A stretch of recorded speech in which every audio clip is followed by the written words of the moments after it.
말씀은 예레미야 33장 1절부터 3절입니다. 예레미야 33장 1절에서 3절입니다. 예레미야가 아직 시위대 뜰에 갇혀 있을 때 여호와의 말씀이 그에게 두 번째로 임하니라. 이르시되 이를 행하시는 여호와, 그것을 만들며 성취하시는 여호와, 그의 이름을 여호와라는 이가 이와 같이 이르시도다. 너는 내게 부르짖으라. 내가 내게 응답하겠고 내가 알지 못하는 크고 은밀한 일을 내게 보이리라. 아멘. 오늘 말씀은 하나님께서 예레미야에게 기도하라고 하는 말씀이죠.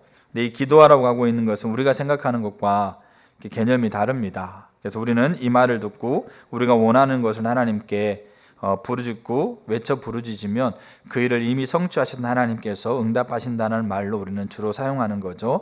그러나 이것에 대한 의미는 물론 우리가 하나님께서 우리에게 성취하셨던 것들을 우리의 필요를 채우시는 하나님의 응답이 약속되어 있습니다. 그런데 이 말 속에는 단순히 그것만을 의미하고 있지 않습니다. 그래서 우리가 하나님을 찾아야 됩니다. 우리의 삶 안에서 아까 우리 기도하는 기도 속에서 우리가 하나님을 찾지 못했던 우리의 삶을 하나님 긍휼히 여겨달라고 그렇게 기도하는 기도의 내용을 들으면서 저 또한 하나님을 찾지 못하는 모습을 제가 말씀을 안 읽고 있는 것도 아니고 기도 안 하는 것도 아니고 예배 자리에 있는 것도 아닌데 근데 정말 제가 하나님을 찾고 있지 않는 모습이 제 안에 있었던 부분이 더 이렇게 보이는 것 같더라고요. 그래서 하나님 앞에 그 기도처럼 하나님을 찾지 못했던 저의 모습을 하나님 긍휼히 여기시고 지금 이 시간 이 자리에 제가 하나님을 찾는 모습으로 서게 해주세요. 그렇게 같이 그 기도를 하나님 앞에 드린 부분이 있습니다.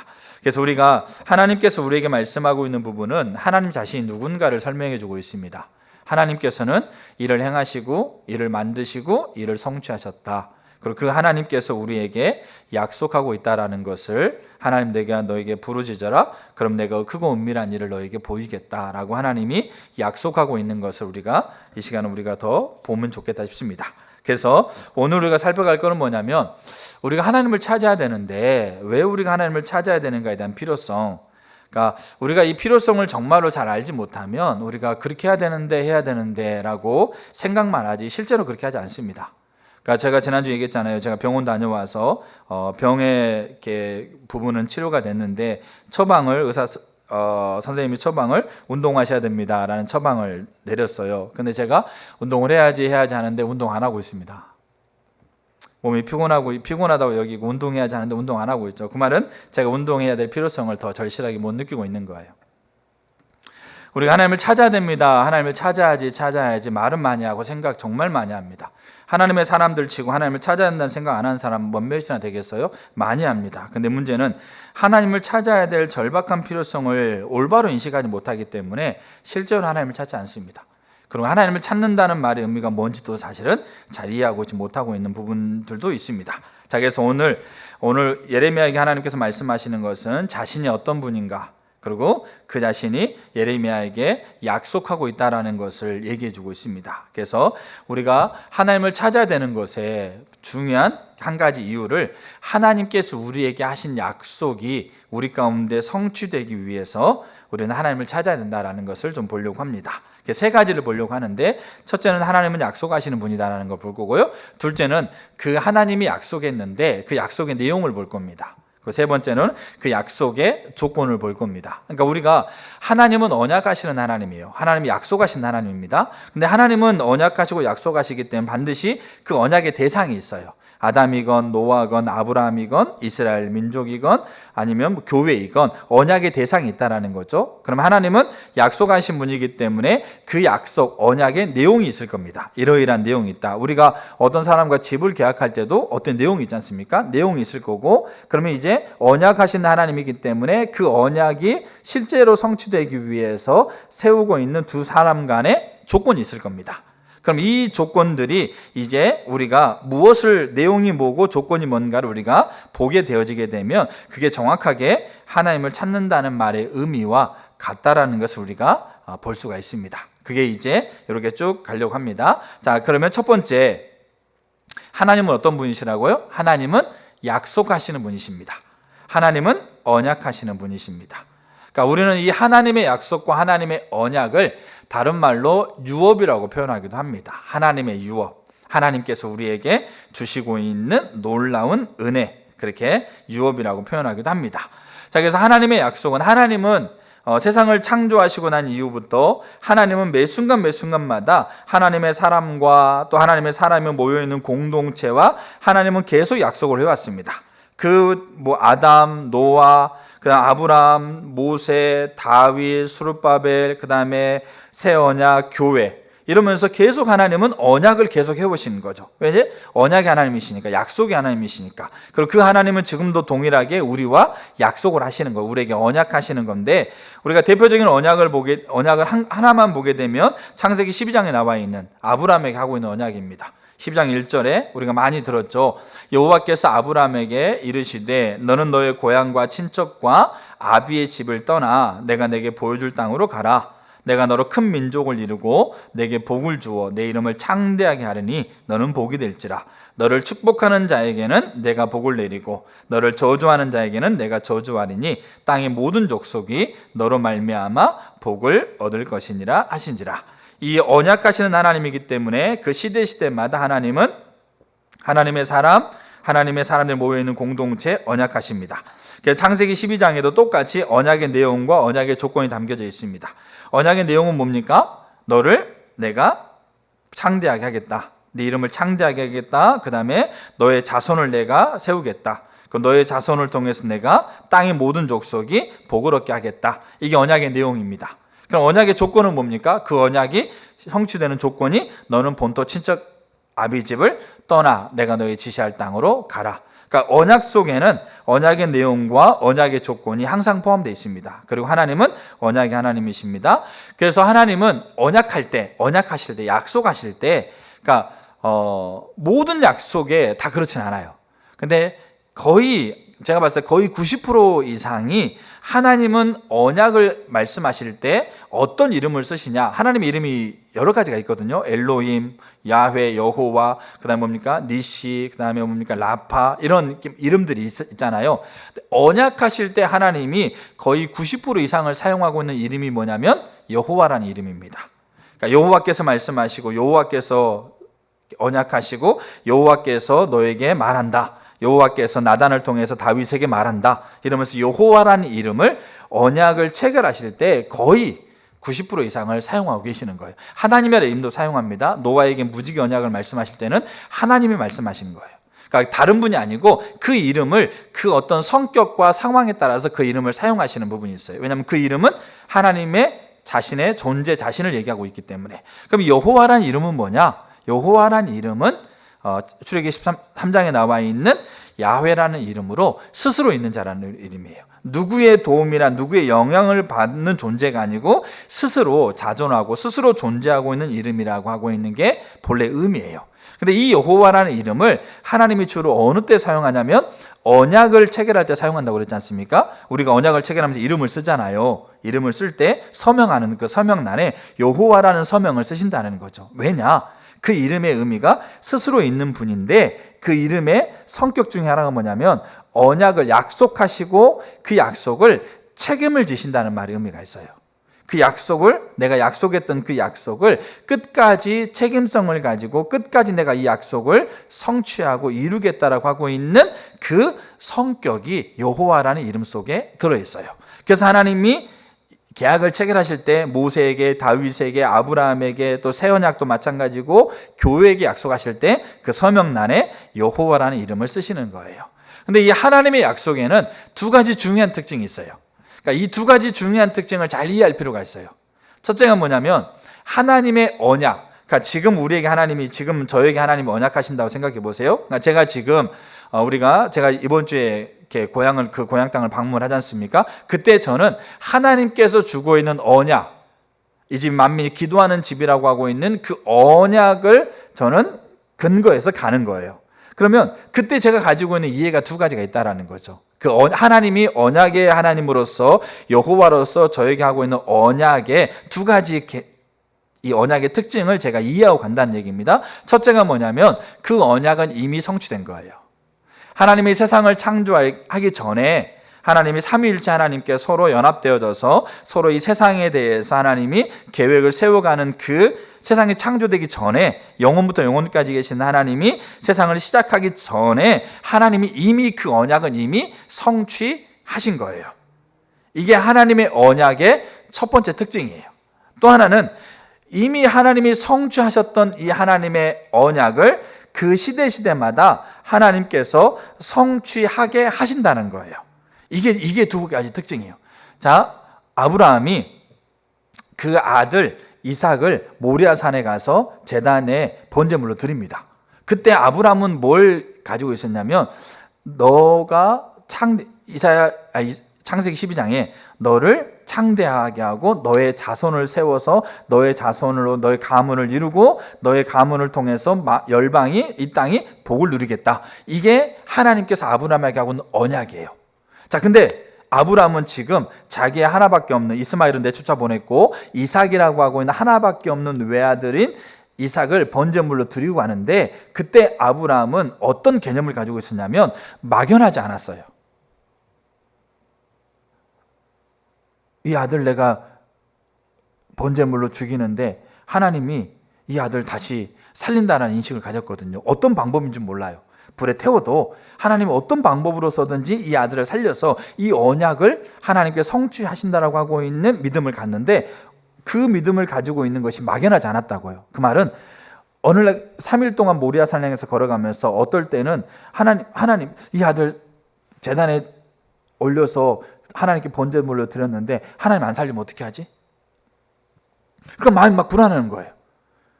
그러니까 그날 밤에 막 그냥 하나님 앞에 기도하고 막 밥을 굶으면서 막 애써 기도하니까 조금 마음에 조금 하나님 살리실 거라는 마음이 드는 거예요. 또 좀 걸어가다 보니까 좀 안 살리면 어떻게 하지? 죽은 사람 어떻게 살아나? 이런 생각이 들어오면서 막 불안한 거죠. 이게 아브라함이 가지고 있던 마음이 아니었다는 얘기예요.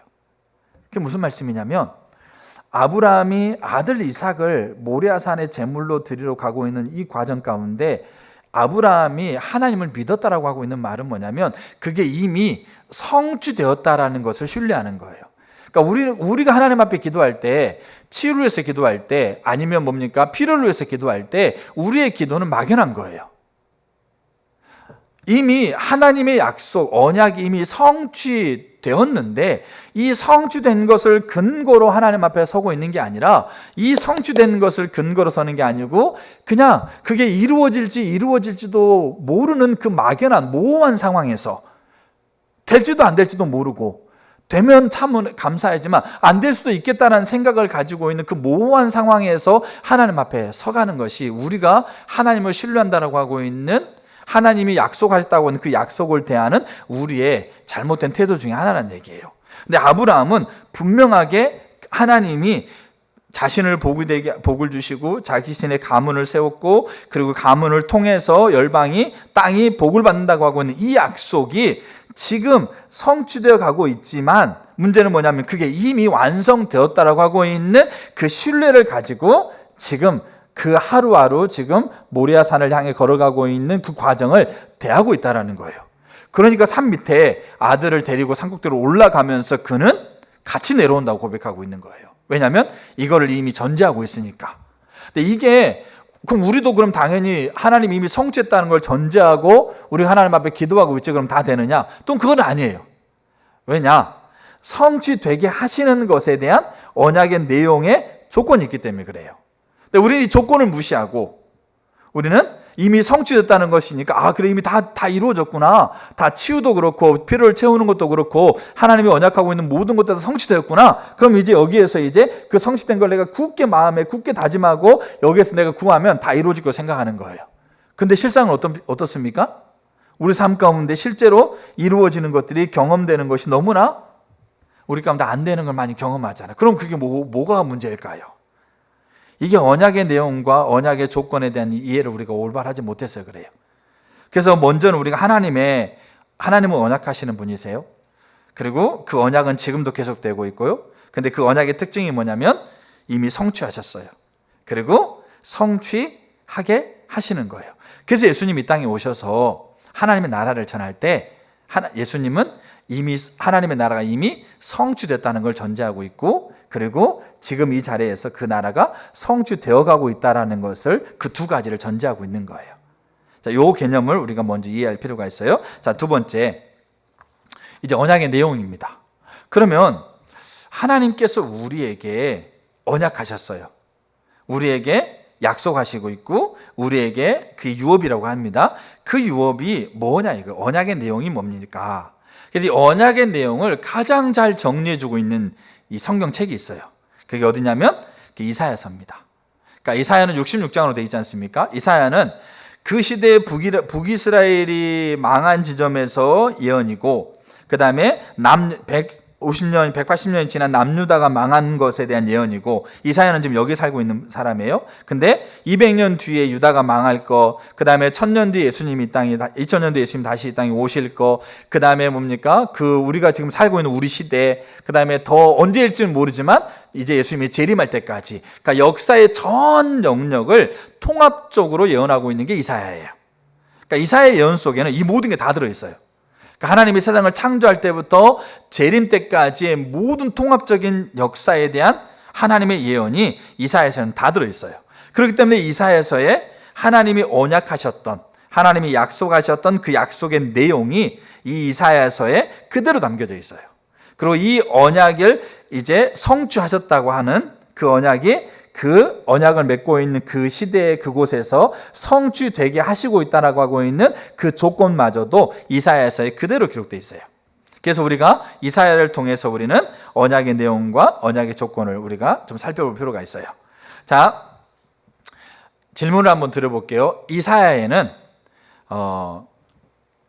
이사야가 종이라고 표현하고 있는, 하나님의 종, 여호와의 종이라고 표현하고 있는 부류가 3개 부류가 나옵니다. 그러니까 3 종류의 종이 나온다라는 거죠. 첫 번째는 누굴까요? 첫 번째, 그러니까 여호와의 종에게 말한다, 여호와의 종들이 있다, 여호와의 종이 세워진다, 이렇게 표현되고 있는 종. 과연 그 종이 누구냐 이거죠. 여호와의 종이 이사야의 예언을 통해서 등장하고 있는 여호와의 종이 과연 어떤 대상을 지칭하고 있느냐? 3가지 종류의 종이 나온다는 얘기죠. 첫째가 이사야를 비롯한 이스라엘. 알겠죠? 그 당시에 이사야가 살고 있는 그 시대 이스라엘 민족, 이게 종이에요. 첫 번째, 이사야를 비롯하는 겁니다. 두 번째가 종이 누굽니까? 메시아. 이사야는 예수님이 메시아인지는 모릅니다. 그러나 2000년 뒤에 오실 하나님의 메시아, 그게 종입니다. 그래서 이사야서에는 고난받는 종의 노래가 4군데가 나옵니다. 그래서 메시아를 가리킵니다. 근데 이스라엘도 아니에요. 그 당시에 이사야가 살고 있는 이스라엘을 비롯한 이스라엘도 아니고 메시아도 아닌데 제3의 종을 이사야는 복수로 썼어요. 복수, 종들. 제3의 종이 나옵니다. 그러니까 이 제3의 종이 누구냐? 라는 것에 2가지 의견이 있어요. 하나는 뭐냐면 이스라엘이 멸망하지 않습니까? 그리고 하나님께서 멸망한 이스라엘에 하나님 메시아를 보내가지고 이제 회복될 이스라엘. 알겠죠? 그러니까 이 이스라엘을 그 당시에 바리새인, 예수님 당시에 바리새인들이라든지 예수님의 제자들 그 이스라엘을 꿈꿨어요. 그러니까 로마의 압제에서 해방시키고 그 이스라엘을 이제 하나님이 온 세계 열방의 가장 강대한 나라로 세우는 이스라엘.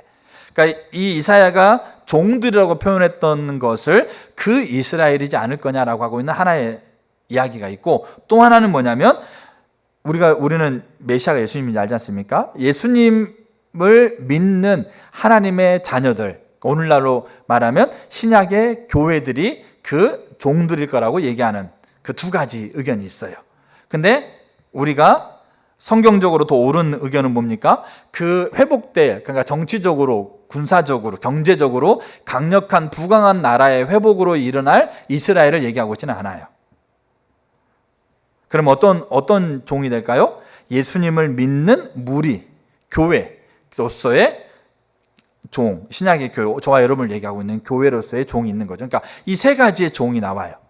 이사야를 비롯한 이스라엘, 그 다음에 메시아이신 예수님, 그리고 예수님을 믿는 무리들. 그게 이제 요한계시록에 나와 있는 14만 4천 명들, 하나님을 믿는 사람들이거든요. 그 무리들, 오늘날 교회, 요 3가지 종이 나온다고요? 그럼 보세요. 요 3가지 종들에게 하고 있는 언약의 내용이 같아요. 그리고 요 세 가지 종들에게 하고 있는 언약의 조건이 같을까요, 다를까요? 요 세 종들에게 하고 있는 언약의 조건이 같을까요, 다를까요? 같다라는 거예요.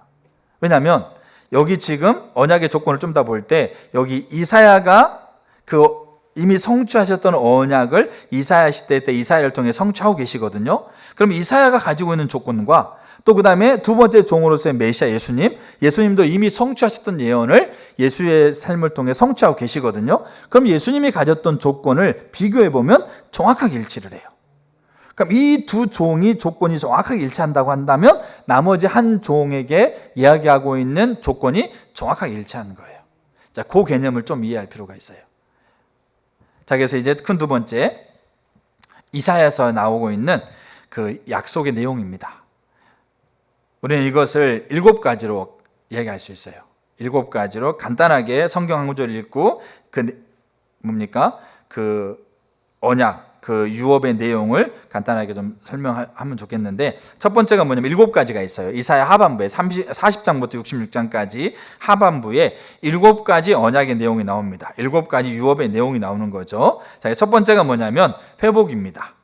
자, 회복은 하나님 백성의 신분이 회복되는 거예요. 하나님 백성의 신분이 회복되는 거다. 그러니까 새로운 신분을 주는 게 아니에요. 그러니까 이거는 지금 하나님의 백성을 전제하고 있습니다. 하나님 백성이 아니었을 때 하나님 백성의 신분을 얻는 것은 새로운 신분이에요. 새로운 피조물로서. 근데 이것마저도 우리가 본래 그런 존재가 아니었다가 새로운 존재가 되는 게 아니고, 우리가 본래 그런 존재였는데 그 신분을 이제 회복하고 있는 거라는 거죠.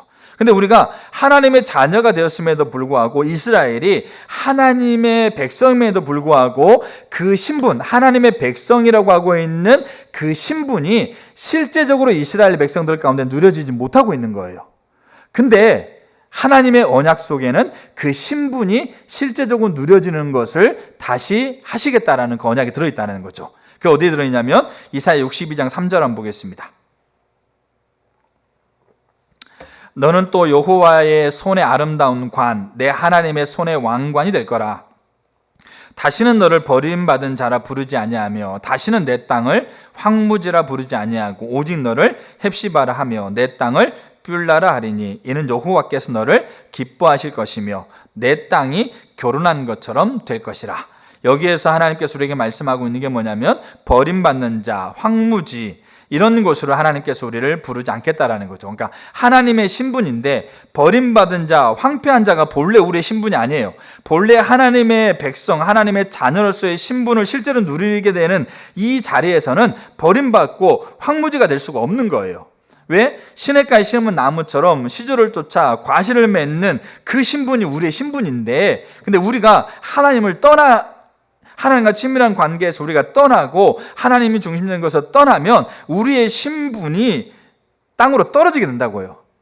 그러니까 신분이 없어지는 게 아니에요. 신분이라고 하고 있는 껍데기는 가지고 있는데 문제는 그 신분의 내용이 우리 가운데 실제가 안 되고 있다는 얘기죠. 근데 하나님이 언약하면서 그 언약의 내용 가운데 뭐가 있냐면 내가 그 신분의 모양, 신분의 내용을 그대로 내가 다시 회복하겠다. 다시는 너를 버리운 자라, 다시는 너를 황무지라 일컫지 않고 너를 내가 기뻐하는 자라, 내 손에 아름다운 관이라, 내 손에 왕관이라, 너를 뷸라라, 내가 너를 기뻐하는 자라라고 너를 그렇게 다시 부르겠다. 이 말은 그 신분에 맞는 그 일들이 참으로 놀라운 실제적인 일들을 다시 그 삶 가운데서 다시 일으키겠다. 이게 회복인 거예요.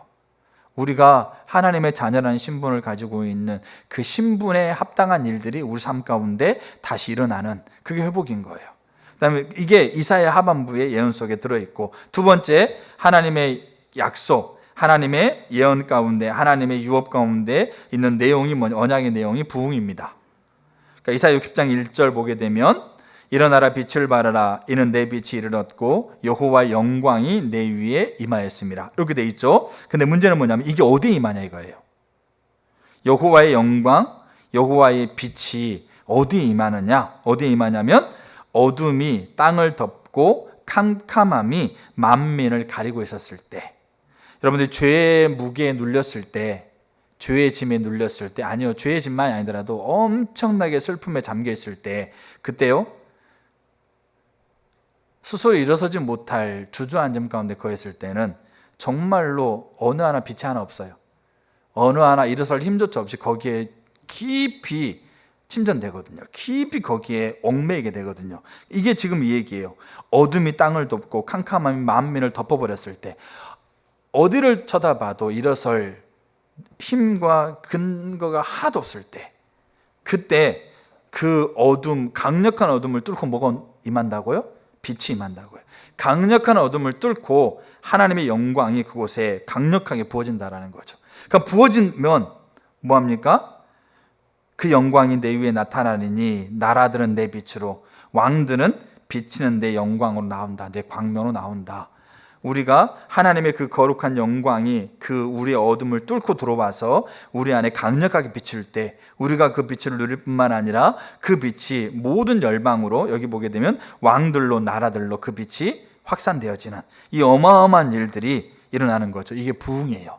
그래서 우리가 이 시대가 캄캄하고 이 시대가 어둠에 갇혀 있고 도저히 일어설 기미가 없는 이 시대에도 하나님이 성취하셨던 언약은 뭐냐면 이 땅에 하나님의 거룩한 영광이 그 어둠을 뚫고 임한다는 거죠. 오순절 때 예수님이 십자가에 죽으시고 부활하시고 승천했음에도 불구하고 많은 사람들은 예수님이 가짜라고 얘기하고 있고요, 많은 사람이 예수님이 제자들이 속였다라고, 시체를 감췄고 아니면 뭡니까? 살아나지 않았다라고 얘기하고 있는 것 가운데, 여전히 많은 사람들은 로마 엽세 가운데 정말로 기세등등하고 있었을 때, 그때 오순절 예루살렘의 한 도시 안에 그 어둠을 뚫고 영광이 임한 거예요. 성령의 거룩한 영광이 그곳에 임한 거죠. 그 임함을 통해서 그 곳에 그 영광을 누렸던 자들이 하나님 앞에 변화될 뿐만 아니라, 하나님 앞에 더 설 뿐만 아니라 그 이스라엘, 그 예루살렘을 중심으로 이스라엘 사회가 전체적으로 뒤집어지는 거예요. 사회가 들썩들썩거리는 거예요. 사도행전 2장과 사도행전 4장에 그 예루살렘을 포함한 이스라엘과 그곳에서 그 하나님의 거룩한 영광을 경험했던 자들이 세계 열방으로 터지면서 그 도시가 들썩들썩거리는 이 어마어마한 일들이 일어나고 있는 거죠. 그게 부흥이에요. 그게 하나님께서 이미 성취하시고 언약의 내용 가운데 포함되어 있는 거죠. 그리고 세 번째 언약의 내용 가운데 포함되어 있는 것 중에 하나가 열방입니다. 그러니까 이사야 54장을 보게 되면 1절, 잉태하지 못하며 출산하지 못한 너는 노래할지어다. 산고를 겪지 못한 너는 외쳐 노래할지어다. 이는 홀로 된 여인의 자식이 남편 있는 자의 자식보다 많음이라. 여호와께서 말씀하셨느니라. 자, 내 장막터를 넓히고 내 초소의 휘장을 아끼지 말고 널리 펴되 너의 줄을 길게 하며 너의 말뚝을 견고히 하여, 이는 내가 좌우로 퍼지며 내 자손은 열방을 얻으며 황폐한 성읍들을 사람 살 곳이 되게 할 것임이라. 우리가 열방, 우리가 오해하는 게 있는 게 뭐냐면, 열방을 저기 아프리카에 있는 부족이라든지 저기 이슬람 저기 뭡니까? 사우디라든지 이런 것을 열방으로 생각해요. 열방 맞습니다. 근데 하나님께서 우리에게 열방을, 여기 성경이 말씀하고 있는 것처럼 장막들을 넓히고 초소위장을 아끼지 말고 넓히라고 그랬잖아요. 왜냐하면 그 좌우로 퍼지면서 열방을 얻을 거라는 거죠. 그러면 그 열방의 목적지가 아프리카이고 저기 뭡니까? 이슬람권 국가. 근데 그 열방을 넓히기 위해서 어떻게 넓혀가는 겁니까? 내가 있는 이곳에서부터 내 관계 안으로 열방이 관계 밖으로 그렇게 장막도가 넓혀가는 거예요. 그렇다고 하면 하나님 말씀하고 있는 열방은 그 장막도를 넓히면서 모든 민족이 돌아올 수 있는 그 지점이 열방인데, 내가 있는 이곳에서부터 걸어가고 있는 모든 곳이 열방이란 얘기예요. 그 열방을 얻게 하는, 그래서 하나님은 처음부터 열방이었어요. 하나님은 처음부터 나를 하나님의 자녀로 세웠을 때 하나님은 나의 관계 안에 있는 열방이었어요. 하나님이 처음부터 예수님교회를 하나님이 세우셨을 때 하나님 의도하는 건 열방이었어요. 그 말인즉슨 그 세계 선교를 말하고 있는 그 개념만이 아니라, 교회가 있고 내가 있는 이곳에서부터 예루살렘과 유대와 사마리아 땅끝으로 장막터를 넓혀가고 있는 이 모든 과정들이 다 열방이라는 거죠. 근데 그 열방을 내가 너에게 주었다라는 거예요. 그러니까 내 아들이 열방이고 내 딸이 열방이고 내 남편이 열방이고 내 사위가 열방이고 내 며느리가 열방인 거예요. 그리고 내 교회가 열방이고 그 다음에 내 교회가 있는 이 지역이 열방인 거예요. 그 열방을 하나님이 주셨다고요. 언제? 언약으로서 이미 성취했다라는 거예요. 그래서 지금 제가 대한민국에서 하나님이 대전에서 대한민국 만나게 하며 대한민국에서 기도해요. 이 나라 민족과 열방을 위해서 기도할 때, 기도하면서 하나님 앞에 그렇게 서고 있는 게 뭐냐면, 하나님께 기도하는데 하나님 분명하게 저에게 말씀하셔서 기도하고 있는데 그 상황이 더 나빠지는 거예요. 기도하면 또 좋아져야 되는데, 기도하는데, 물론 제가 그때는 기도했다라도 표면적으로 기도했기 때문에 그 상황을 그 대한민국의 상황을 잘 몰랐을 수 있어요. 근데 제가 그렇게 기도하다 보니까 상황이 더 나빠지는 거죠. 하나님 기뻐하지 않는 법이 막 세워지려고 그러고 막 뭡니까? 그 다음에 뭐 이렇게 더 사람들은 더 막 이렇게 사회마다 다 이렇게 안 좋은 일들 막 일어나는 걸 보니까 나라가 회복될 것이 막 이렇게 보이지 않는 거니까 너무 낙심이 되는 거예요. 근데 문제는 뭐냐면, 그렇게 낙심이 되면서 하나님 앞에 있었을 때 제게 주고 있는 부분이 하나님의 열방을 이미 내게 주는 것으로 성취하셨다라는 거죠. 그래서 그 부분을 붙들고 제가 하나님 앞에 기도하러 설 때 제 기도를 들으신다고 하고 있는 것이 한 번도 의심한 적이 없어요. 근데 상황은 더 안 좋아지고 있는 모습이 보인다 할지라도 이미 그것을 성취하셨던, 나에게 열방은 내가 있는 교회와 지역과 나라와 민족과 열방으로 이렇게 모든 민족으로 그렇게 흘러가고 있는 것이 하나님께 내게 주고 있고 이미 내게 주었다라고 하고 있는 것이 분명하게 인식이 될 때, 그때 내 자녀가, 내 남편이, 내 아내가, 내 며느리가, 내 사위가 그렇게 되는 부분이 있어도 내가 무너지지 않고, 막연한 게 아니잖아요. 막연한 게 뭔가 됐으면 좋겠다, 될 것인가 안 될 것인가, 이렇게 막연한 기대를 가지고 가는 게 아니고, 아브라함이 이삭을 바쳤을 때 이 아이 살렸으면 좋겠다가 아니고 살린다고 하고 있는 이 성취되었던 것을 가지고 하나님 앞에 서고 있는 것과 그렇지 않고 있는 것에는 천양지차예요, 이거는. 근데 이미 하나님께서 우리에게 이미 언약하고 있는 언약의 내용은 열방이었어요. 또 하나, 네 번째, 그 언약의 내용 중에 하나가 포함되어 있는 게 성령의 강력한 역사입니다. 이사야 11장을 보게 되면 이새의 줄기에서 한 싹이 나며 그 뿌리에서 한 가지가 나서 결실할 것이요. 근데 이 싹이 나서 뿌리에서 가지가 나서 결실하는데 그 결실이 어떻게 가능했을까? 2절에 그렇게 되어 있어요. 칠중 성령이 그에게 임한다. 여호와의 영, 지혜의 영, 총명의 영, 모략의 영, 재능의 영, 지식의 영, 여호와를 경외하는 영이 강림하신다. 그래서 이게 메시아에 대한 예언이고 이게 이스라엘에 대한 예언이에요. 이스라엘이 바벨론의 포로로 끌려갈 거야. 너희들이 지금 남유다가 망해서 바벨론 포로로 끌려갈 거야. 근데 거기에서 한 싹이 나서 결실하고 강력하게 다시 돌아올 건데 그게 왜 가능할까? 하나님의 영이 임하여서 그런다. 메시아가 이 땅에 와서 사역할 때인데 강력한 능력이 강력하게 하나님의 나라가 성취될 거고 선포될 거고 이루어질 건데 그게 어떻게 가능하다? 여호와의 영이 임해서 그렇다. 그래서 예수님께서 이사야 61장에 보게 되면 1절에 주 여호와의 영이 내게 내리셨으니 이는 여호와께서 내게 기름을 부으사 가난한 자에게 아름다운 소식을 전하게 하려 하심이라. 나를 보내사 마음이 상한 자를 고치고 포로된 자에게 자유를, 갇힌 자에게 노임을 선포하며 여호와의 은혜와 우리 하나님의 보복의 날을 선포하여 모든 슬픈 자를 위로하고 모든 시온에서 슬퍼하는 자에게 화관을 주고, 4절 마지막 부분에 이렇게 되어 있습니다. 오래 황폐하였던 곳을 다시 쌓을 것이고 옛부터 무너진 곳을 다시 일으키실 것이며 황폐한 성읍 곧 대대로 무너졌던 것을 중수할 거다. 뭐로 인해서요? 여호와의 영이, 성령이 임함을 통해서. 그래서 메시아이신 예수님도 뭐가 임해서 그 사역을 감당했다고요? 예수님이 공생의 초기에 성전에서 그가 앞으로의 그의 공적인 사역, 하나님의 보내심을 받은 자로서의 사역을 내가 어떻게 감당할 것인가를 예수님이 성전에서 책을 펼쳐서 읽으셨는데 어느 성경을 읽은 거죠? 이사야 61장에 주의 영이 내게 임해서, 하나님의 성령이 임해서 놀라운 성령의 능력으로 그 하나님께서 말씀하고 있는 하나님과 하나님의 나라의 그 성취되었던 언약을 성취시켜가고 있는 일들을 성령의 능력으로 하신다. 그게 언약 속에 담겨져 있는 내용인 거예요.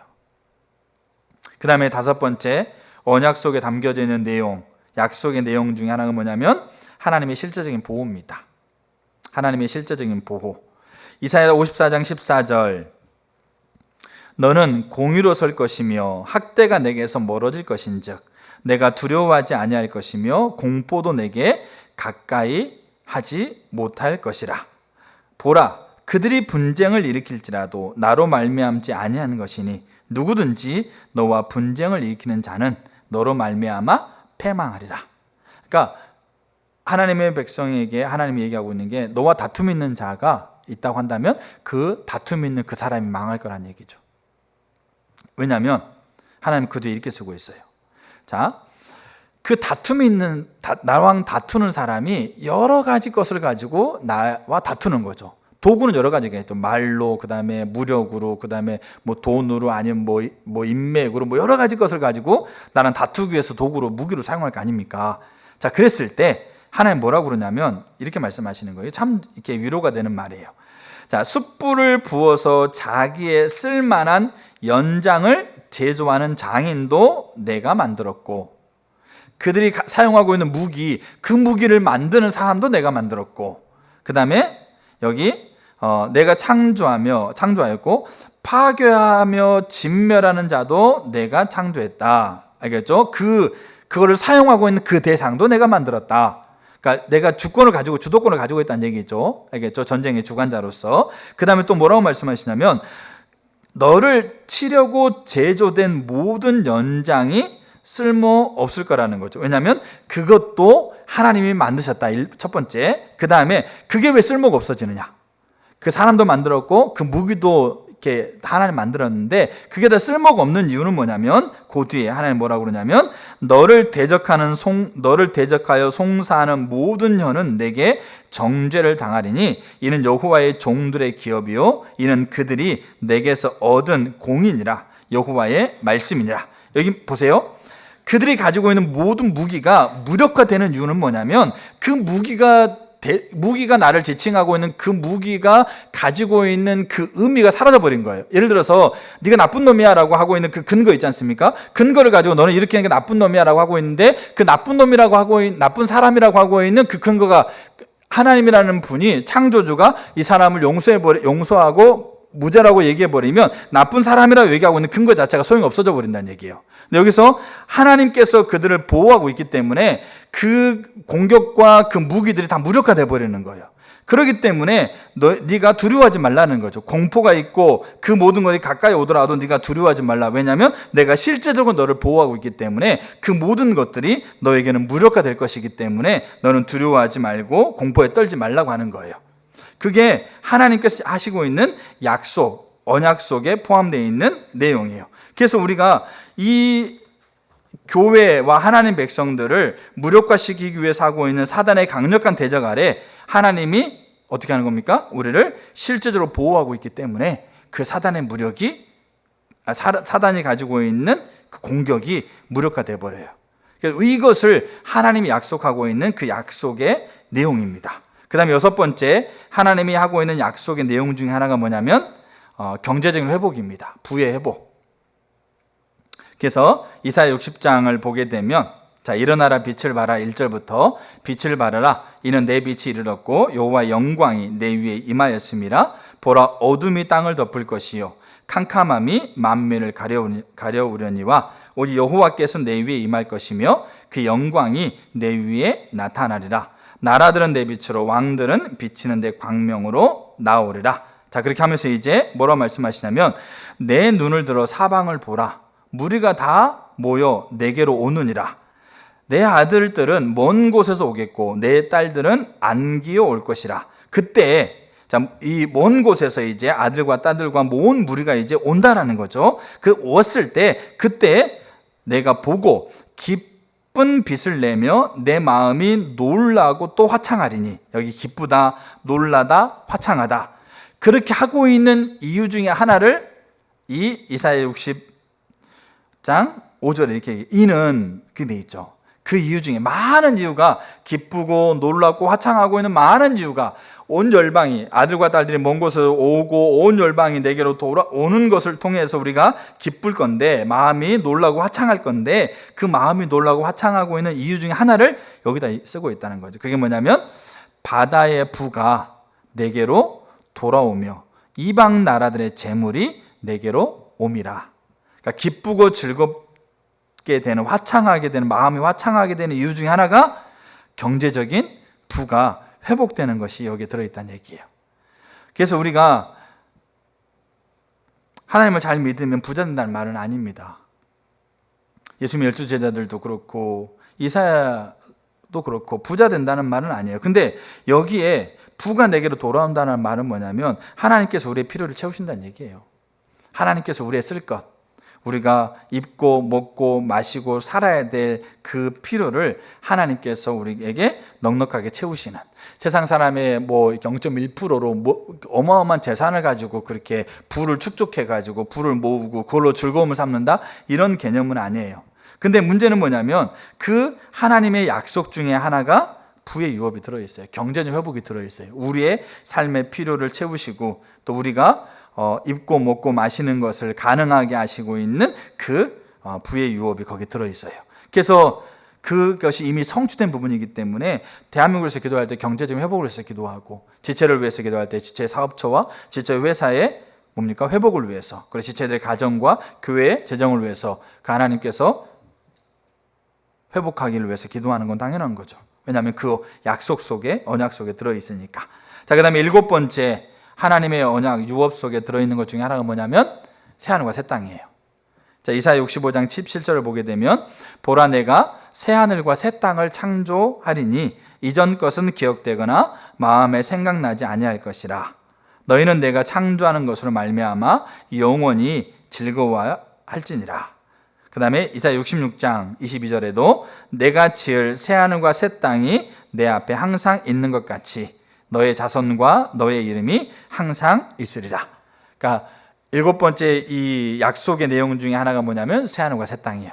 이 새하늘과 새 땅에는 하나님이 세상을 창조했을 때 이 창조가 다시 새롭게 갱신이 되는 거죠. 그러면서 여기에는 궁극적인 구원과 회복이 있고, 여기에는 더 이상 죽음이 존재하지 않고 죄의 결과물들이 존재하지 않아요. 죄의 결과물은 뭡니까? 아프고 슬프고 연약해져 있고 눈물이고, 이게 죄의 결과물들이거든요. 근데 죄의 결과물들이 더 이상 존재하지 않아요. 그리고 여기에는 성도의 부활한 성도들이 영원히 살게 되어지는 이 새하늘과 새 땅이 하나님의 약속 언약에 포함되어 있어요. 7가지가 이사야 하반부에 들어있어요. 회복, 부흥, 그 다음에 뭡니까? 성령의 역사, 그 다음에 하나님 보호하심, 그리고 그 새하늘과 새 땅, 열방, 그리고 부의 회복. 7가지가 이사야 하반부. 이사야 하반부는 뭡니까? 단순히 그냥 이사야라고 하는 이 하반부가 아니고 전 역사, 창조부터 재림까지의 전 역사를 통틀어서 하나님께 예언하고 있는 그 예언이라고 보시면 돼요. 그래서 이 전 역사, 예수님 다시 오실 때까지 역사 안에 하나님이 언약하고 있는 것 7가지 그 내용인 거죠.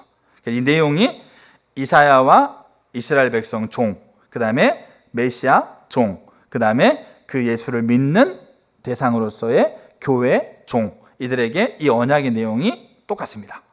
그래서 지금 우리에게도 이 언약의 내용이 이미 성취되었고, 그 다음에 지금 이 자리에서 성취되게 하신다는 거죠. 이게 내용입니다. 자, 그 다음에 3번째, 여기에 조건이 있습니다. 언약의 조건. 그러니까 왜 보세요. 분명하게 성취되고 성취되게 하고 있는 언약이 있는데 왜 이스라엘은 그 성취에 누리지 못했냐 이거죠.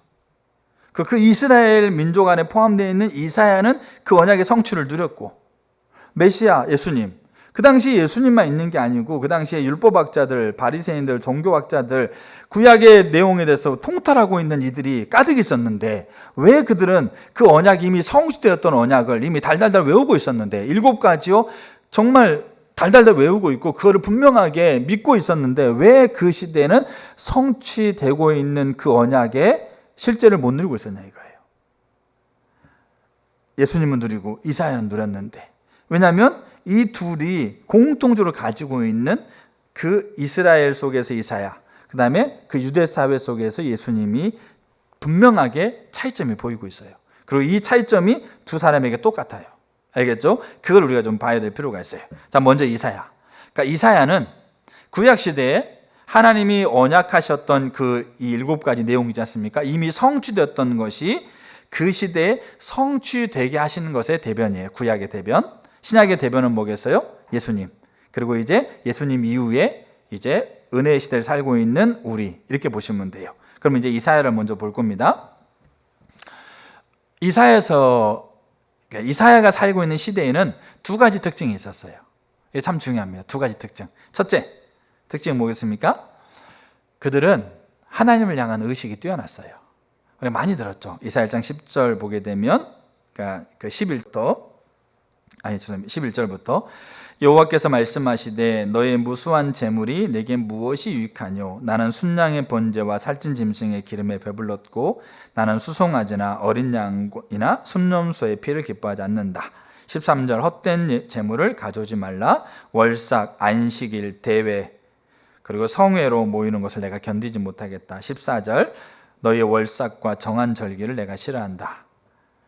이들은 구약의 모세오경, 특별히 레위기를 중심으로 하고 있는 율법, 제사 제도, 하나님께서 이 약속하셨던 언약 속에 포함되어 있는 조건인 이 율법을 이사야 시대 때, 특별히 이사야 시대 때, 예레미야 시대나 말라기 시대는 다릅니다. 그러나 이사야 시대 때에는 특별하게 이 구약에서 명령하고 있는 규례와 규칙과 그 모습대로 이사야 시대 때는 잘 지켰어요. 그러니까 외향적인 모양이 누구보다 탁월했다라는 거예요. 그리고 말씀대로 그들이 그렇게 제사를 지냈다고요. 근데 그의 첫 번째 특징이었어요. 그런데 하나님이 이사야를 통해서 그 시대를 한마디로 그 시대의 상태를 정의 내린 거 있어요. 그 시대의 상태. 그러니까 모양은 규례와 규칙을 잘 지키는 신앙적인 종교적인 모양이 탁월했다. 근데 그들의 상태, 알겠죠? 그러니까 겉모양은 건강해 보이지만 그 내면의 상태, 알겠죠? 그 상태에 대한 것을 이사야를 통해서 하나님이 한마디로 정의 내린 거 있어요. 그게 어디냐면 이사야 53장 6절이에요. 이사야 53장 6절. 이 상태이기 때문에 하나님이 이사야 55장에서 이 얘기하고 있는 거예요. 이 상태 뭐예요? 우리는 다 같이 한번 읽겠습니다. 우리는 다 양 같아서 그릇 행하여 각기 제 길로 갔거늘 여호와께서는 우리 모두의 죄악을 그에게 담당시키셨도다. 그들의 상태가 뭡니까? 딱 한마디로 정의합니다. 각기 제 길로 간 거예요. 모양은 근사한데 그 속의 상태가 뭐냐면 다 자기 길, 자기의 목적, 자기의 유익, 자기의 견해, 자기가 원하는 거, 자기가 필요한 거, 자기의 생각, 자기의 경험, 이것으로 그들은 다 흩어졌어요. 이스라엘 민족이 안식일마다 월삭과 성회마다 대회마다 모여가지고 때로는 수백 명, 때로는 수천 명 모여가지고 규례와 규칙으로 하나님 앞에 제사를 수천 명이 드리고 있는데 그 수천 명이 다 각자 제 길이었어요. 왜? 하나님이 정확하게 그들 상태를 표현해 주고 있는 거예요. 각자 제 길로 가고 있다. 그 안에 자기 목적, 자기 유익, 자기 만족, 자기 경험, 자기의 견해, 자기의 생각, 자기가 원하는 바가 각자 있다. 그래서 55장 이 얘기를 하나님이 쓰고 있는 거죠. 너희는 여호와를 만날 만한 때 찾으라. 가까이 계실 때 그를 부르라. 그러니까 이 말은 뭐냐 이거예요. 이 말의 의미는 뭐냐? 더 열심히 의식을 더 철저하게 지금보다 2배, 3배 해라 이런 얘기 아니에요. 그 뒤에 그렇게 쓰고 있어요. 이 얘기를 하나님이 할 수밖에 없는 거예요. 왜냐하면 각자 제 길로 가고 있는 그 이스라엘 한 사람 한 사람에게 이 얘기를 할 수밖에 없어요. 하나님을 찾아야 된다. 근데 그래 하나님 찾으라는 걸 하나님 뭐라고 표현하냐면 55장 8절. 그러니까 여기 돌아오라 그렇게 얘기하잖아요. 근데 8절에 뭐냐면 이 얘기를 할 수밖에 없어요. 이는 내 생각이 너희 생각보다 높다. 내 생각이 너희 생각과 다르다. 내 길은 너희 길과 다르다. 하늘이 땅보다 높음 같이 내 길이 너희 길보다 높고 내 생각이 너희 생각보다 높다. 그러니까 각자 제 길로 가고 있는 그게 아니고 이해가 되지 않고 뭡니까? 아직 잘 모르겠고 잘 안 보여도 하나님의 생각이 내 생각보다 높다라는 그 인식을 가지고 그 생각에 반응하라는 얘기예요. 근데 그럼 이 생각에 반응하려면 어떻게 되는가 이거죠. 그게 지금 이스라엘의 상태인 거예요. 자, 언약의 조건은 이 조건 속에서 언약의 내용이 이루어질까요? 그게 안 된다고 얘기하고 있는 거잖아요. 지금 하나님이 내 생각과 너희 생각이 다른데 너희 생각대로 하고 있으니까 언약의 내용이 있어도 내 생각대로 너희가 하지 않으니까 언약의 내용이 너희 가운데 이미 성취되었음에도 불구하고 지금 너희 가운데 성취되고 있지 않는 거 아니냐, 이런 얘기하고 있다는 거죠. 그러면 이사야는 달랐다는 얘기죠. 그러니까 지금 이스라엘이 가지고 있는 조건은 하나님의 언약의 내용을 그들이 아무리 성취되었다 하더라도 그 내용이 지금 성취시키고 계시는, 성취되어지고 있는 일들을 가능하게 하는 조건이 안 된다는 얘기예요. 조건이 파기되면 내용이 파기가 되게 돼 있어요. 예레미야가 얘기하고 있는 게 내가 너희의 남편 아니었냐, 근데 나의 아내로서 너희가 조건을 파괴해버렸으니까 내가 남편으로서 너희가 하고 있는 내용이 파괴돼 버렸다, 이렇게 얘기하고 있는 거예요. 계약의 조건을 파괴하게 되면 계약의 내용이 파괴되는 겁니다. 그게 아무리 내가 서명을 써 도장을 찍었어도 상대방의 계약의 조건을 파기하면 이 조건이 파기되는 거예요. 그러니까 지금 이스라엘이 가지고 있는 조건을 가지고는 외부적 모양은 탁월했고 정말로 규율과 규칙을 지켜서 하고 있지만 속의 상태가 각자 제 길로 가고 있는 상태에서는 계약의 조건이 성립이 안 되는 겁니다. 그러면 이사야는 그러면 그거와 달랐다는 거죠. 다른 조건을 가지고 있었어요. 이사야는. 그 조건이 뭐냐? 이사야가 왕실 제사장이라고 얘기하는데 왕의 뭡니까? 친척이라고 얘기를 합니다. 굉장히 성품이 탁월했어요. 정말로 모든 사람 보기에도 정말 탁월하게 존경받는 사람이었어요.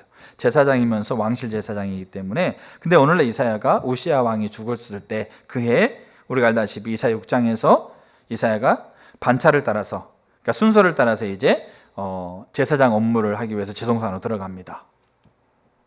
그거는 그냥 자기가 들어갈 열망이 아니고 그냥 순서를 따라서 진행되고 있는 과정 가운데 대제사장으로서 임무를 위해서 지성소에 들어가요.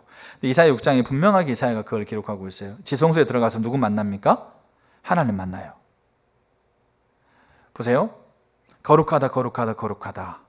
그 하나님의 존재, 알겠죠? 하나님이란 존재를 만나고 그 하나님의 존재 아래 자기 자신이 보이는 거예요.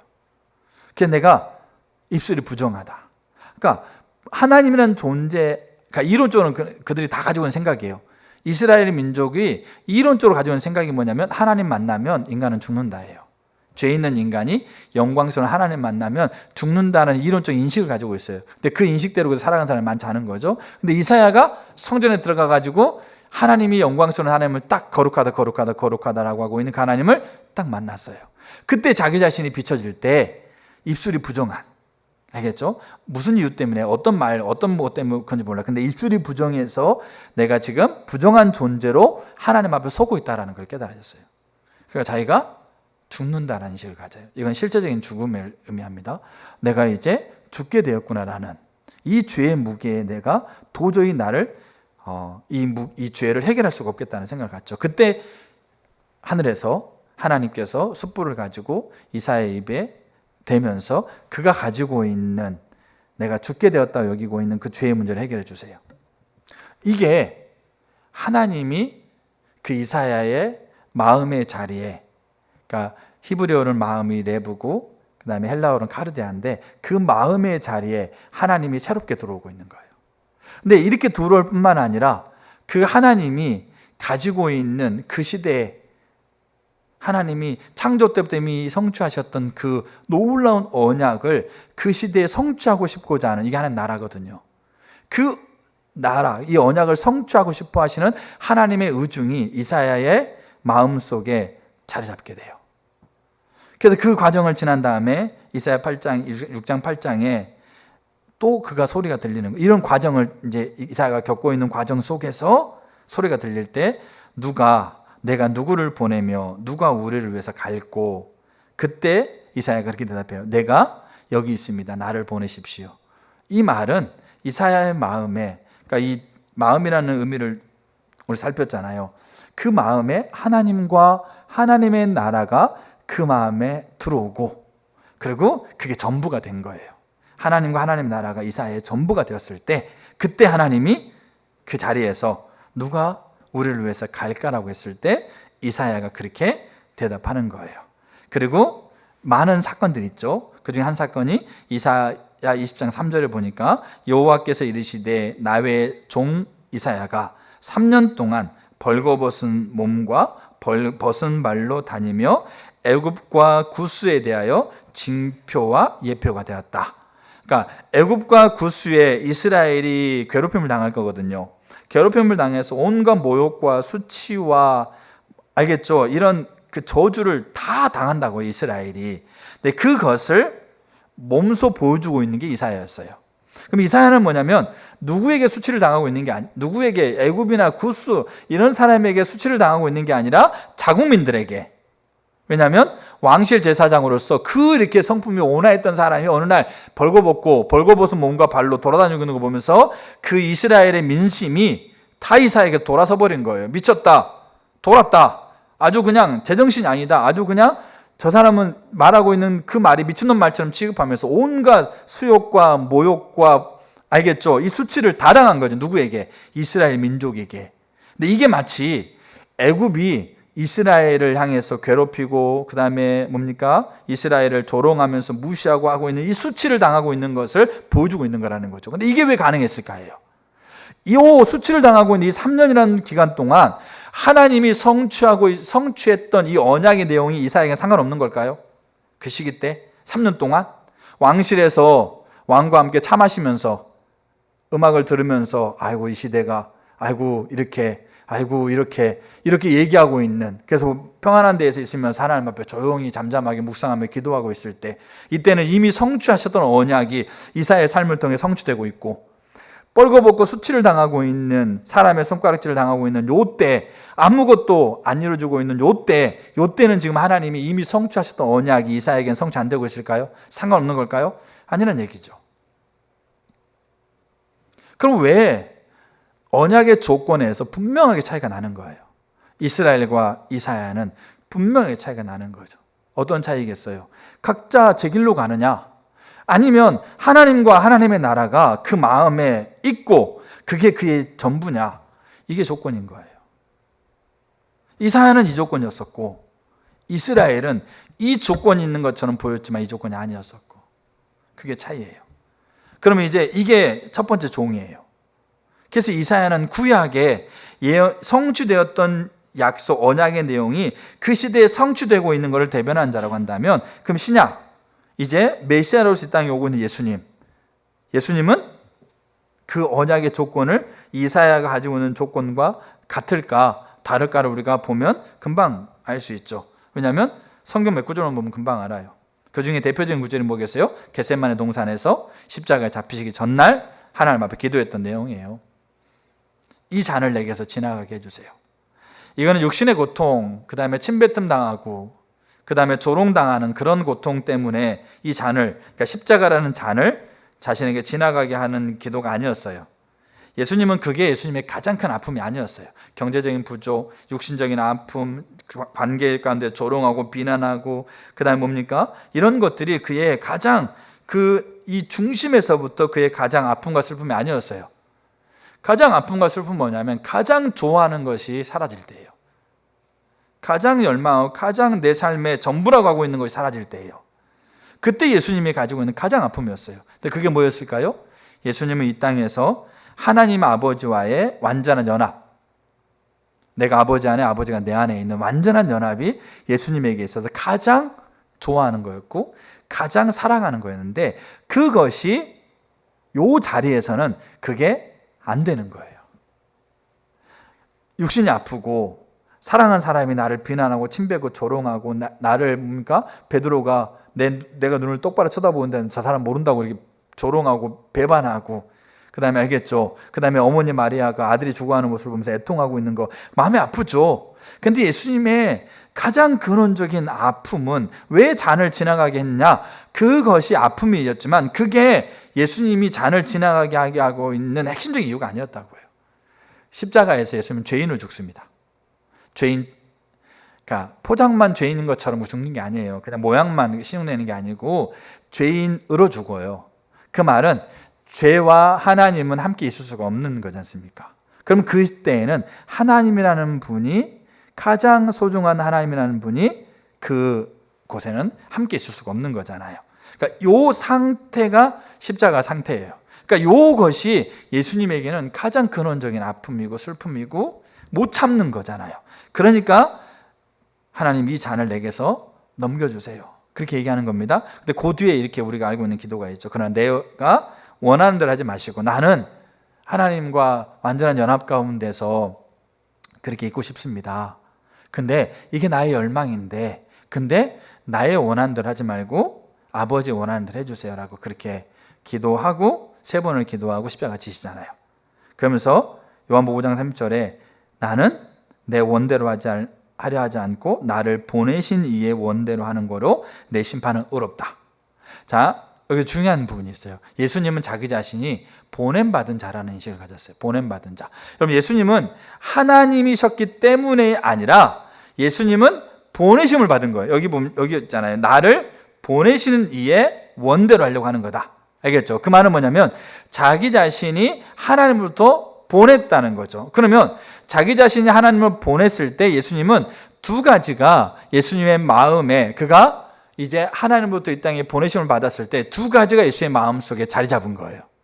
첫째, 자기를 보내신 아버지. 자기를 보내신 아버지가 자기의 전부가 되어지고 그리고 자기를 보내신 아버지가 자기를 보낸 목적. 이걸 하나님 나라라고 표현합니다. 이 하나님의 나라가 예수님 마음의 전부가 되는. 이게 보냄을 받은 우리가 뭡니까? 어디에 보냄을 받았을 때 아브라함의 종도 보냄을 받았거든요. 이삭의 아내를 구할 때 그때 아브라함 종이 똑같이 이걸 가졌어요. 자기를 보낸 아브라함이 자기의 전부였고 자기를 보내고 있는 목적이 그 마음속에 전부로 자리 잡고 있는 거예요. 그래서 먹을 거 있었어도 내가 이거를 얘기하지 않고는 먹지 않겠다 얘기하는 거잖아요. 그게 단순한 차이처럼 보이죠. 먹고 말하느냐 말하고 먹느냐 뭔 차이가 있느냐 이거예요. 근데 이 차이가 결정적인 차이예요. 먹고 말하느냐 말하고 먹느냐. 이게 그 마음 중심의 마음에 각기 제 길이냐 아니면 하나님과 하나님 나라가 그 마음 중심의 전부냐. 이 차이예요. 간단한 차이죠. 근데 예수님은 보내심을 받은 자로서 보냄받은 분과 보냄받은 의 목적. 그 목적은 뭡니까? 십자가를 통해서 자기 자신을 대속물로 내어놓으면서 온 인류가 죄를 해결할 수 있는 길을 하나님 나라를 완성하는 그 목적인 거죠. 그렇다고 한다면 보세요. 이사야 시대 때 이사야가 가지고 있었던 언약의 조건. 예수님 시대 때 바리새인들, 종교 지도자들, 수없이 많은 학자들, 그들이 아닌 예수님과 예수님의 제자들, 예수님이죠. 예수님이 가지고 있는 언약의 조건. 이 조건이 같습니까? 틀립니까? 어떻게 보이세요? 이 조건이 정확히 같아요. 각자 제 길로 가는 게 아니고 그래서 하나님과 하나님의 나라가 그의 마음, 이사야의 마음의 전부, 예수님 마음의 전부. 그럼 이 조건이 같다고 한다면 나머지 또 하나의 종, 이사야 하반부에 기록하고 있는 또 하나의 종, 이스라엘도 아니고 이사야도 아니고 메시아도 아닌 또 하나의 제3의 종, 이 3의 종이 가져야 될 언약의 내용이 똑같다고 한다면 이 3의 종이 가져야 될 언약의 조건이 똑같다는 얘기예요. 그럼 그 언약의 조건은 어디서 찾아봐야 돼요? 그 당시 이사야 시대 이스라엘에서 찾는 게 아니고 예수님 시대 바리새인이나 종교 지도자들에게 찾는 게 아니고 정확하게 이미 성취하셨던 그 예언을 그 시대에 성취하고 계시는 그 하나님과 함께 있었던 이사야, 예수님 이들에게서 이 조건을 찾아야 된다고 한다면 그러면 제3의 종으로서의 교회, 오늘날 저와 여러분들이 그 이스라엘과 바리새인들이 가지고 있는 조건을 가지고 우리가 이미 성취됐다는 것을 우리가 인식하고 그 조건을 가지고 하나님 앞에 서려고 하니까 내 생각은 네 생각과 다르고 내 길은 너희 길과 다르다고 얘기하고 있는 하나님의 말씀 앞에 서는 게 아니고 그 이스라엘과 바리새인들이 가지고 있는 조건을 가지고 하나님 앞에 서려고 하니까 이미 성취됐다라고 이론적으로 아무리 달달달 외우고 고백하고 알았다고 하더라도 이스라엘이 그랬고 바리새인들이 그건 몰랐겠습니까? 그렇게 했다 하더라도 그들에게서는 이 언약의 2가지 특징, 성취되었고 성취되게 하신다라고 하고 있는 이 영역 안에서 그들이 그걸 누릴 수 없는 거죠. 그래서 하나님이 돌아오라고, 찾으라고, 만나라고. 이 말은 다양한 길들을 하나님께서 말씀하실 거, 도구들, 기도, 헌금, 섬김, 알겠죠? 그럼 다양한 도구들을 말씀하실 건데 이 도구들을 가지고 하나님 앞에 돌아갈 때 그때 언약의 조건, 이 언약의 조건을 제대로 갖추고 오라는 얘기예요. 그러면 그곳이 3년, 이사야 3년이든 그곳이 하나님과 멀어진 것처럼 보이는 십자가든 그곳은 하나님의 언약이 성취되어 가고 있는 곳이란 얘기예요. 우리가 그럼 이 언약의 조건을 우리가 다른 말로 하게 되면 하나님 찾는 거예요. 정확하게. 그래서 하나님을 만나라고, 하나님을 찾으라고. 그래서 갈라디아서에서 그 율법 할례를 행하면서 율법주의로 빠져가고 있는 이들에게 참신앙을 얘기하면서 이삭과 이스마엘을 얘기할 때 그때 인용하고 있는 비유가 이사야서를 인용하고 있어요. 정확하게 그 예수님 이후에 이제 제3의 종으로서의 이제 바울이나 베드로, 그 사도행전에 나오고 있는 또 하나님 백성들의 그 대표를 하고 있는 바울도 정확하게 그 하나님의 언약이 그 유업의 성취 있잖아요. 이삭을 통해 유업이 성취된다. 이스마엘은 아니다. 그랬을 때 이삭을 통해서 유업이 성취되는 것을 얘기하면서 예를 들 때 이삭을 통해서 유업이 성취되는 예를 이사야 54장에 나와 있는 남편된 하나님의 남편이라고 하고 있는 이사야의 예언을 인용해요. 그 말인즉슨 정확하게 같다는 얘기예요. 그러면 우리가 하나님의 유업은 이미 성취됐어요. 그러니까 제 마음에도 그곳을 만민이 기도하는 집으로 세우겠다. 그 흩어진 사람을 모으고 다른 자들을 모아서 그곳에 속하게 하겠다. 바알에게 무릎을 꿇지 않는 7,000은으로 나를 위해서 남겨준 자로서의 그를 세우겠다. 이건 이미 성취된 거예요. 저는 분명히 그게 확신이 돼요. 성취된 거예요. 그렇다고 한다면 저는 지금 제 마음에 우리 기도해 주세요. 저희 아이들이 엄청 걱정하고 있어요. 갔다가 못 올까 봐. 갔다가 못 올까 봐. 어제 기도하러 그랬더니 아빠 이렇게 감옥 안 가게 해주세요. 이렇게 기도하고 있어요. 지금. 갔다가 못 올까 봐. 진짜 많이 두려워하고 있어요. 진짜 실제적인 두려움. 우리 애들이 가지고 있는. 그래서 보시면 좀 이렇게 잘 위로해 주세요. 근데 지금 제가 그곳에 갔을 때 요 성취되어 있는 언약을 가지고 그다음에 제가 제 중심에 하나님과 하나님의 나라를 전부로 여기는 제 중심을 하나님 앞에 끊임없이 고백하고, 그러니까 제가 주도해서 가려고 하니까 정말 많이 부담감이 있어요. 옛날에는 여권 내라면 내고 차 타라면 차 타고 어디 가라면 가고 먹으라면 먹고 기도하라면 기도한 거예요. 따라갔어요. 몇 번을 갔어요. 저도. 근데 지금은 그게 아니에요. 그러니까 마음이 부담이 돼요. 근데 제 마음에 각기 제 길로 가려고 하고 있는 제 생각들이 있어요. 환경들이 있고 상황들이 있어요. 근데 이 제 길로 가려고 하고 있는 생각을 따라서 가는 게 아니고 이미 성취된 약속을 제가 분명히 신뢰하고 있다 하더라도 그 시간에 제 길로 가려고 하고 있는 저를 따라가는 게 아니고 하나님과 하나님의 나라를 전부로 여기는 제 중심을 끊임없이 하나님 앞에서 붙들고 하나님의 은혜를 구하고 그 중심을 가지고 제가 그 자리에 설 때 그때 저는 신뢰하는 거죠. 하나님의 이미 성취하셨던 그 약속이 지금 성취되어지고 있다. 그게 믿음의 사람들이 눈에 보이지 않고 귀에 들리지 않고 그들이 평생을 자기와 자기 아들과 아들의 아들들까지 평생을 굴 속에서 유리방황했던 자들이 그때는 그럼 하나님의 약속이 성취 안 되고 있는 거냐? 다른 사람이 생각할 때는 그렇게 한 점 빚도 없이, 그래서 우리가 어성경 들었지 않습니까? 낮에는 굴속에 들어가고 새벽에 다 잘 때 밖에 잠깐 나와가지고 농사 잠깐 짓고 또 밤에는 낮에는 들어가 있고 일평생 그렇게 산 거예요. 그게 태어나서 그렇게 죽는 사람도 있고 200년 동안을. 그러면 그때는 약속이 성취 안 돼. 하나님께서 이미 성취하셨던 그 약속이 지금 실현되고 있지 않는 거냐? 내 생각과 하나님의 생각이 다른 거예요. 근데 우리의 눈에 그게 보여야 된다는 거죠. 그래서 저와 한 주간의 저와 여러분들의 마음의 자리에 각자 제 길로 가려고 하고 있는 경향성을 가지고 끊임없이 우리가 흘러가고 있는 것을 걷어내고요.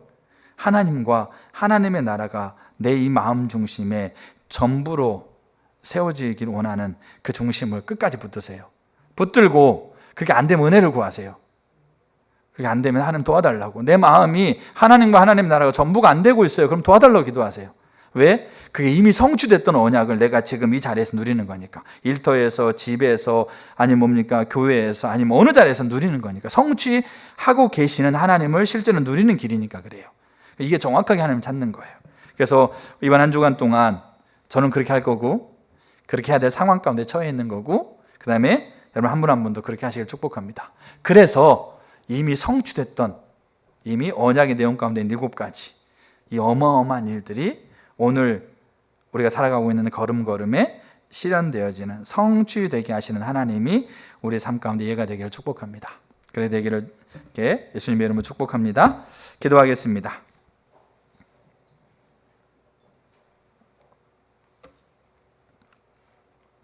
우리 찬양팀 좀 이렇게 아버지 당신의 마음이 있는 곳에 우리 그 찬양 좀 이렇게 해주시고 각자 이 시간 하나님 앞에 좀 섰으면 좋겠습니다.